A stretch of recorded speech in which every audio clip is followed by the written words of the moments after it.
are going to start our tour into Hong Kong terminal. Hello. Hello. Hello, hello. Okay. Okay. Now we are under one of the very special structure. Actually, I think in other parts of the world, terminal is at the countryside, and every ships will dock at the terminal and container is charged there will be trucked back to the downtown area. But in Hong Kong, the situation is very different because the urban development is so quick. Yes. Taichung used to be the countryside in many years ago, but the urban expansion and also the port footprint expansion, these two places simply merge together. That means the terminal operators do not have sufficient spread of land to further expand our sales. So what we have to do is to think something upward. So, let me see if I understand. You make buildings to a storage container. Exactly what we're doing. And we are into one of these buildings. Yes, exactly what we're doing. Wow.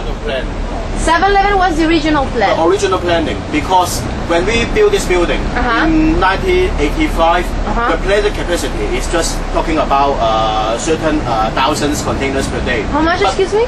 Just about thousands of containers per day. Thousands of containers. But before we complete the construction here, nearly all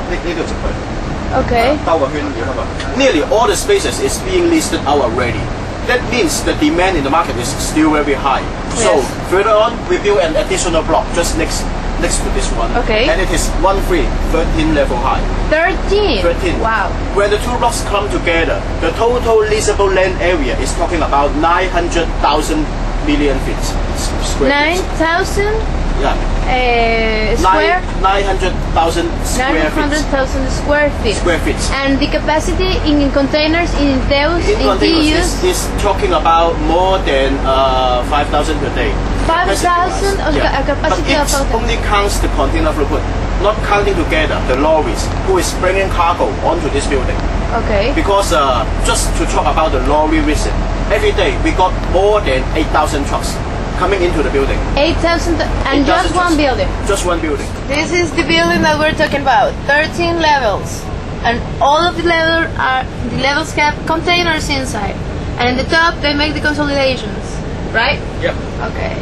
And one of the special features is that the building have a traffic ramp connecting all the floor. That is because for a traditional warehouse building, one of the biggest problem is how you run the logistics inside, because every consolidator have a lot of cargo flowing up and down every day. If you solely rely on elevator, the efficiency would be very low. Yes. So when we build ATL, we think about how to increase the building's efficiency. Okay. And eventually we sacrifice about 1/3 of the total land to build a traffic ramp. That is a public road connecting every floor, so that no matter trucks and container vehicles can reach every floor, just as the ground floor, making this building function like a very big warehouse building on the ground.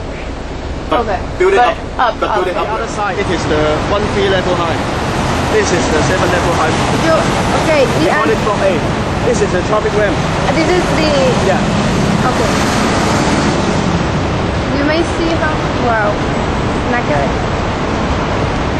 And the rent is at a premium wage, but it is also very popular. The occupation rate up to this moment is over 95%. 95%. So you have only 10% to... Actually, less than that. Less than 10. The season by changing the software and how we manage the container yard, actually we can do it faster. The average crane movement for our terminal is over 40. So if we work 4 cranes together, actually the crane hour productivity can reach up to 160.